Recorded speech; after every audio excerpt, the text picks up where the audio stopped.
राकट देशा, कणखर देशा, दगडांच्या देशा, नाजूक देशा, कोमल देशा, फुलांच्याही देशा. कवी गोविंदाग्रजांनी लिहिलेल्या महाराष्ट्र गीतांमधील या ओळी जिथे तंतोतंत खऱ्या ठरतात, असं हे सुधा सरलेले आहे. दऱ्याखोरे आणि गर्द हिरवाईने नटलेल्या या अभयारण्याचा विस्तार 77.12 चौरस किलोमीटरपर्यंत पसरलेला आहे. दिनांक 27 ऑगस्ट 2014 रोजी सुधागड वन्यजीव अभयारण्य म्हणून घोषित करण्यात आले. या परिसरात शतकानुशतके मोठ्या दिमाखात उभ्या असलेल्या सुधागड किल्ल्याच्या नावावरूनच या अभयारण्याला सुधागड अभयारण्य असे नाव देण्यात आलेले आहे. मानवी संस्कृतीच्या इतिहासाच्या पाऊलखुणा या भागात दिसून येतात. सुधागड अर्थात पूर्वीचा भोरबगड हा किल्ला इसवी सन पूर्व काळातील 2ऱ्या शतकात बांधला गेला असल्याचा अंदाज वर्तविण्यात येतो. अनेक राजवटींच्या उदयास्ताचा साक्षीदार असलेला हा भोरबगड 1857 साली मराठा साम्राज्यात सामील झाला आणि तेव्हापासून त्याचे सुधागड असे नामकरण करण्यात आले. छत्रपती शिवाजी महाराज की रायगडापूर्वी छत्रपती शिवाजी महाराजांकडून सुधागडचा राजधानी म्हणून विचार करण्यात आल्याचे अनेक इतिहासकार सांगतात. आजही सुधागड पुरातत्वशास्त्रज्ञांना, इतिहास अभ्यासकांना आणि भटक्या पर्यटकांना आकर्षित करतो.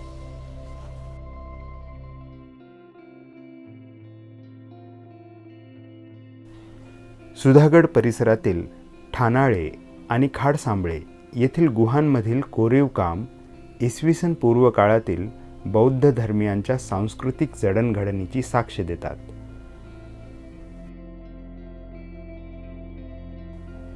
भिंतीच्या आकारातील उत्तुंग तैलबैला हा बसाल्ट खडकांचा पर्वत पर्यटकांना नेहमीच भुरळ पाडतो. पावसाळा येताच सुधागड अभयारण्य अधिकच रमणीय होऊ लागते. सर्व कड्यांवरून कोसळणारे धबधबे आणि खळाळत वाहत जाणारे ओढे नाले या परिसराचे सौंदर्य द्विगुणित करतात. सुधागड अभयारण्य हा जैवविविधतेने संपन्न असा प्रदेश आहे. महाराष्ट्र राज्याचा राज्यपशु म्हणून ओळखला जाणारा शेकरू अर्थात इंडियन जायंट स्क्विरल या भागात अगदी सहज नजरेस पडतो. 500हून अधिक वृक्ष, वेली, औषधी वनस्पती, पक्षी, कीटक, सस्तन प्राणी, उभयचर प्राणी, सरपटणारे प्राणी आणि मत्स्य प्रजातींचे हे हक्काचे घर आहे.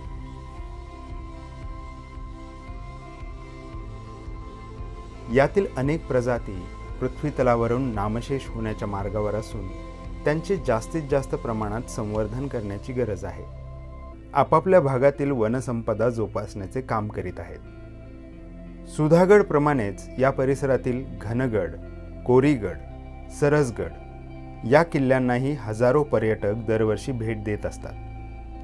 तसेच कुंडलिका व्हॅली आणि अंधारबन हे ट्रेकर्सच्या आकर्षणाचा केंद्रबिंदू आहेत. अरण्यात असलेले कोंडगाव धरण हा वर्षभर पाणी पुरवठा करणारा एकमेव स्रोत आहे.